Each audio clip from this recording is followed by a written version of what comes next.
Imagine being trapped in a pitch-black room, chained to a wall for 10 straight years, while the rest of the world thinks you're dead. On May 6, 2013, a blood-curdling scream echoed through a quiet Cleveland neighborhood. A young woman kicked through a broken door with a child in her arms, crying out, "Help me! I've been kidnapped. I've been missing for 10 years, and I'm free now."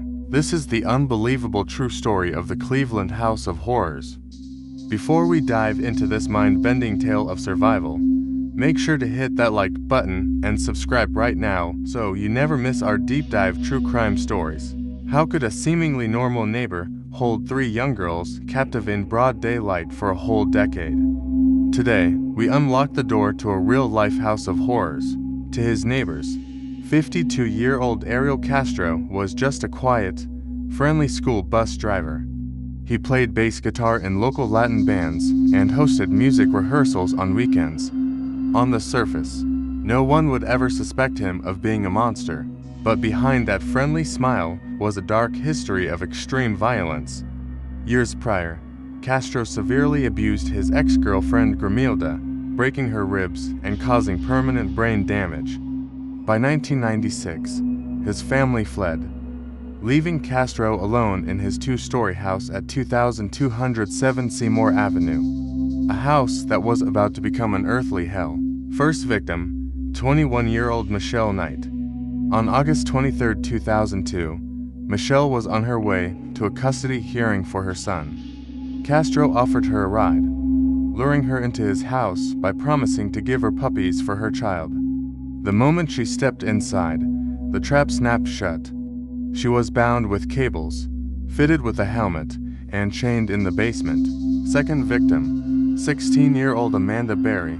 On April 21, 2003, Amanda disappeared after finishing her shift at Burger King. Castro, who was the father of her close friend, offered to drive her home. She trusted him, got into his car, and walked straight into a nightmare.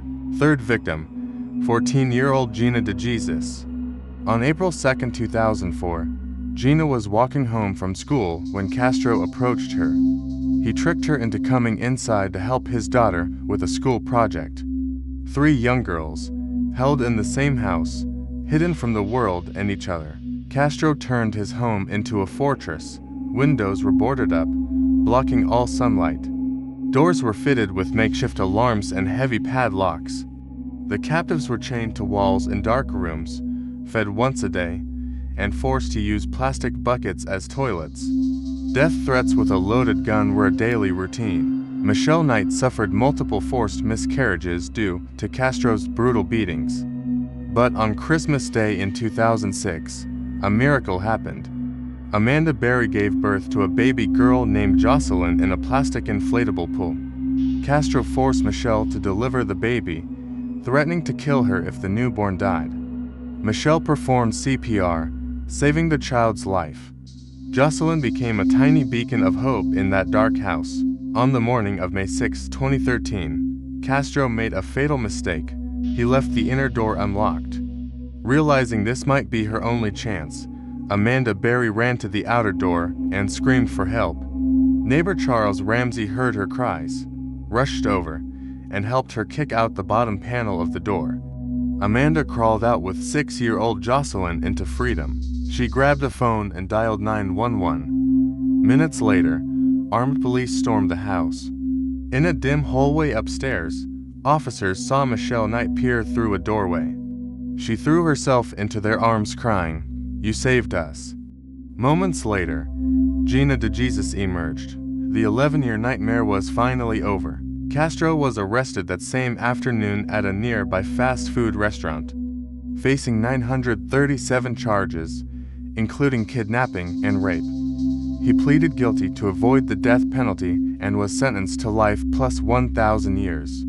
Just 1 month into his sentence, Castro hanged himself in his prison cell.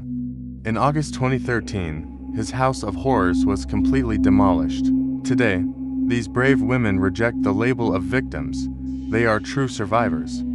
Amanda became a TV news host, Gina co-founded a center for missing children, and Michelle wrote inspirational books about healing. Their story proves that even in the absolute darkest places, hope always finds a way. What do you think of this horrifying story? Leave your thoughts in the comments below. And don't forget to like and subscribe for more incredible true crime documentaries.